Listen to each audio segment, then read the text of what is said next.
Hello everyone. In this video, we'll discuss about AC bridges.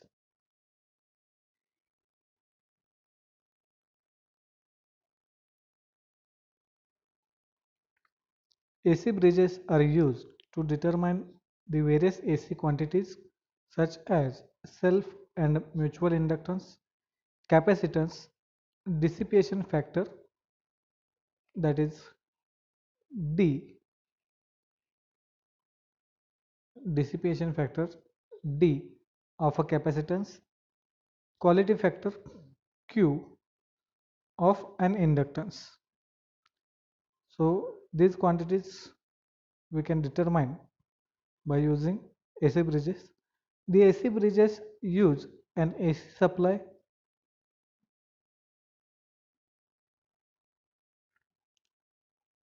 The AC bridges use an AC supply voltage as well as an AC null detector instrument. A basic AC bridge circuit is shown in the figure.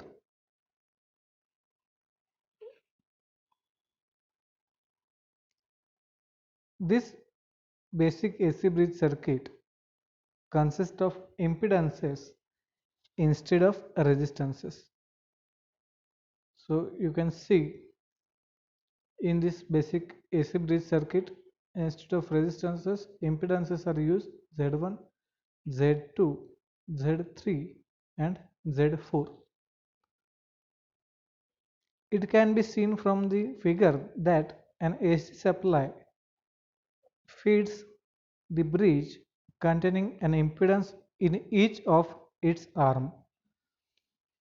An electronic galvanometer, a tunable amplifier detector, an oscilloscope or a pair of headphones can be used as an AC null detector or meter. The procedure to balance an AC bridge is somewhat complex as compared to that of a DC bridge.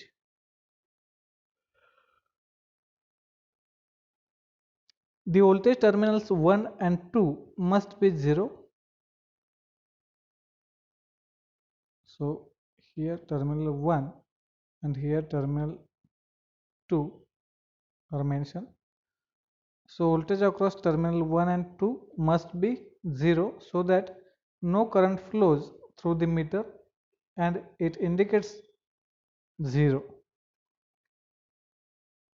For this, the voltage across impedances Z1, Z2 must have the same amplitude and phase.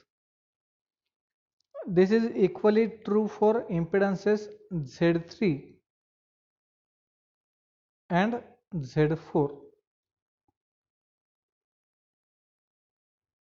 So we can write the balance condition of this bridge as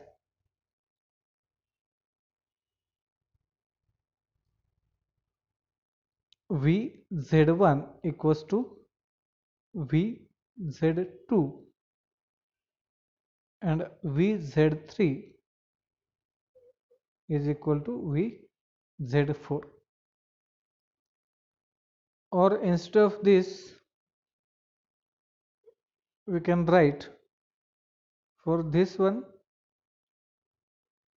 Vz1 is nothing but current flowing through that impedance, that is Ia into Z1 equals to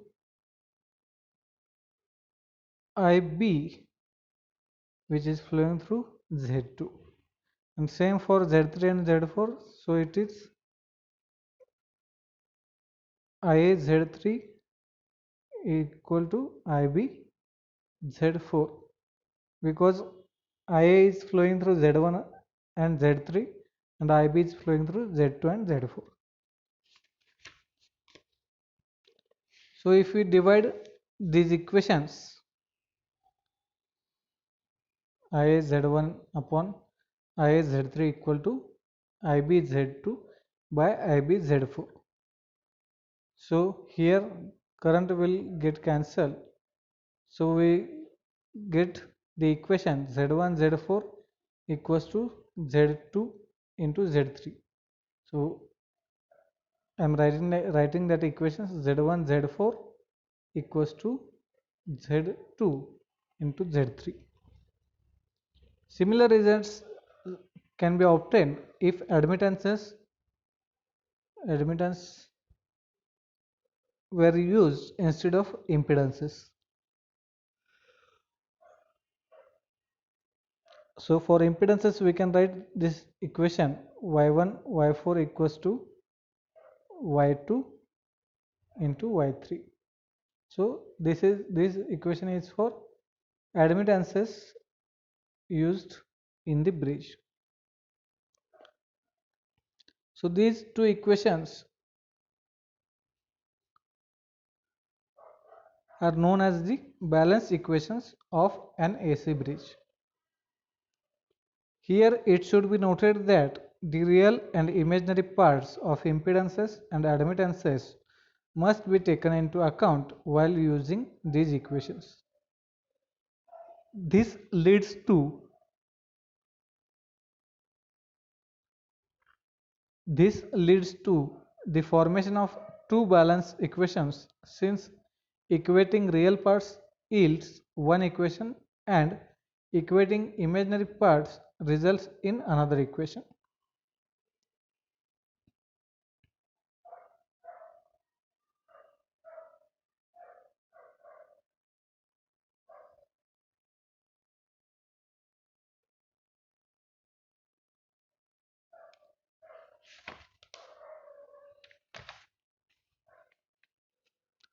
The admittances and impedances are easily expressed in rectangular form instead of polar form.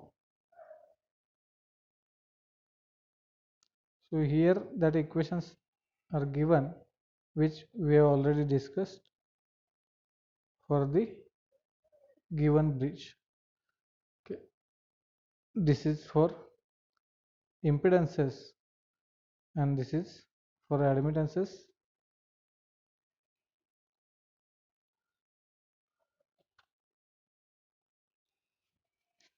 In AC bridges, the balance condition through a null detector can be obtained by adjusting two components. These two components or these two adjustments are dependent on each other. To understand this concept, consider the given circuit diagram. As shown in the figure, impedances Z4 consist of series combination of variable resistor R4 and variable capacitor C4. So here you can see the impedance Z4, which is consist of C4 and R4, and these capacitor and resistor are variable in nature. Both of these components need to be adjusted to make voltage across impedances Z3 and Z4 equal in magnitude as well as in phase. Adjusting C4 may result in equal magnitude or amplitude of both voltages, but the phase may still differ. In the same way, adjusting R4 may bring the voltage in phase, but it may be alter previously adjusted magnitude.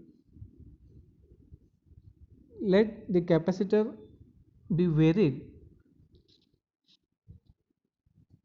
so that the amplitude of VZ4 becomes equal to that of VZ3. So here it is given.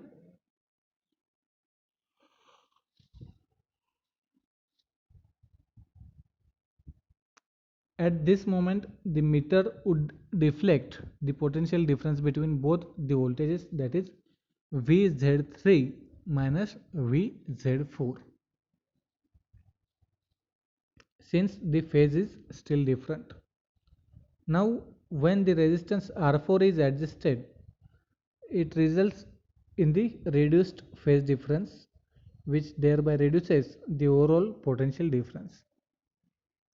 These adjustments must be repeated over and over again to obtain the null deflection or smallest possible indication through the meter. The variation in VZ3, VZ4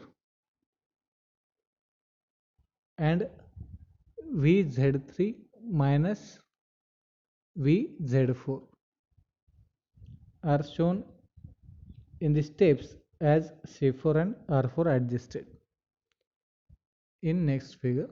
So here you can see figure is showing effect of adjusting C4 and R4 to obtain null deflection. So first figure is for when C4 is adjusted, second when R4 is adjusted, and third is when both C4 and R4 are adjusted several times.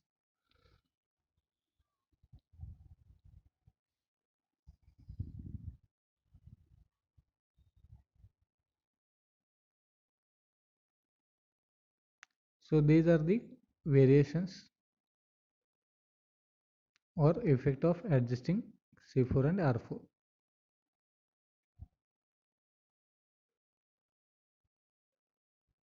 The accuracy and sensitivity considerations of an AC bridge are exactly similar to the DC bridges.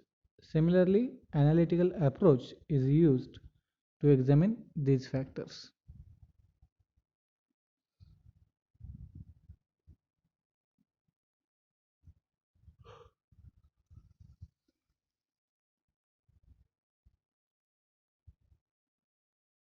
Next point is resistance capacitance bridges, capacitance measurement. The bridges consisting of combinations of resistances and capacitances in one or more of their arms are termed as resistance capacitance bridges or simply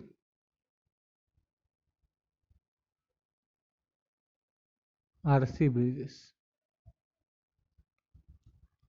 So the bridge consisting a combination of resistances and capacitances in one or more of their arms are termed as a resistance capacitance bridges or RC bridges.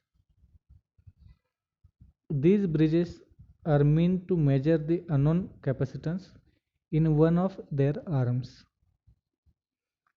So these bridges are used to measure the unknown capacitance in one of their arm. DSOT bridge modified DSOT bridge, parallel resistance capacitance bridge, shearing bridge and Venn bridge are all various categories of the RC bridge. Before going into the detail of RC bridges, let us discuss the terms power factor and dissipation factor.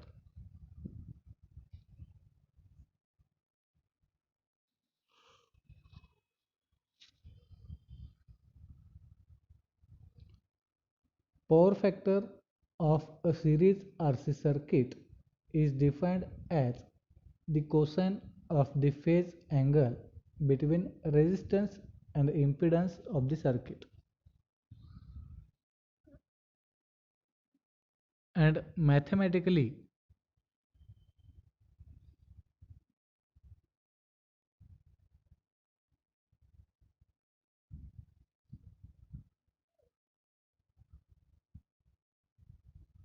the power factor is given as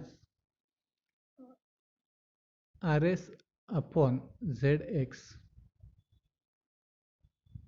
So power factor of series RC circuit is defined as the cosine of the phase angle between resistance and impedance of the circuit. and mathematically it is Rs upon Zx. When the phase angle approaches 90 degree, the reactance becomes almost equal to the impedance.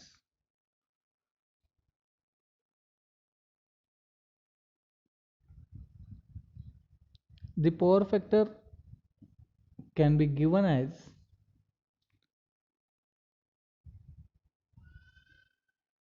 Rs upon Xx equals to omega Cx into Rs.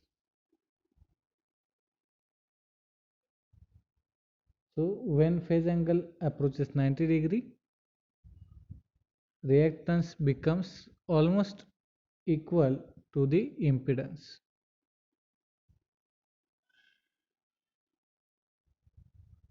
And power factor is given as Rs upon Xx, which is again equal to omega Cx into Rs.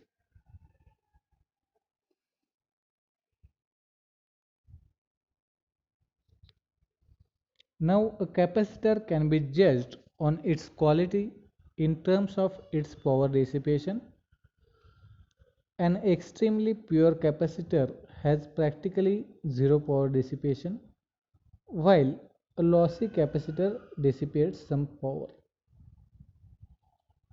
Thus, the quality of a capacitor can be defined by the dissipation power factor. At a given frequency, the dissipation power factor of a capacitor can be expressed as the ratio of reactance to resistive component of the impedance. It can be specifically given for the both series and parallel RC circuits as follows. For series configuration, the dissipation power factor is given as D equals to Rs upon Xx, which is nothing but omega Cx into Rs. And this equation indicates that the dissipation power factor of a series RC circuit is exactly the same as that of its power factor. And for shunt configuration,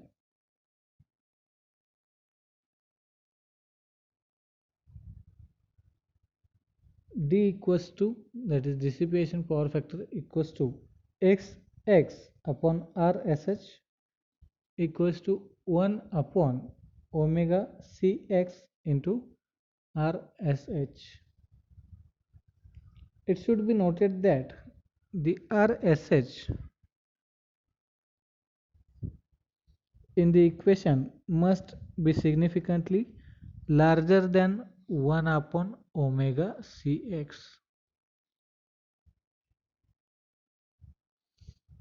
in order to obtain considerably low dissipation power factor. The value of dissipation power factor depends upon frequency and lies in the range of 0.1 in electrolytic capacitors to even less than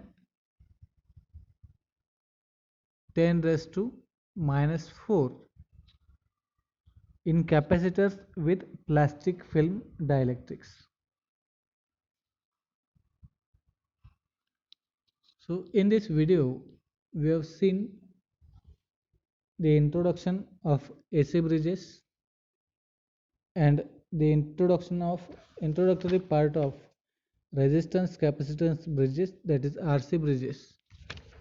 So in next video we will discuss each one of the RC bridges in detail and what are their balance equations, or how to obtain the balance equations of these RC bridges. Thank you for watching this video.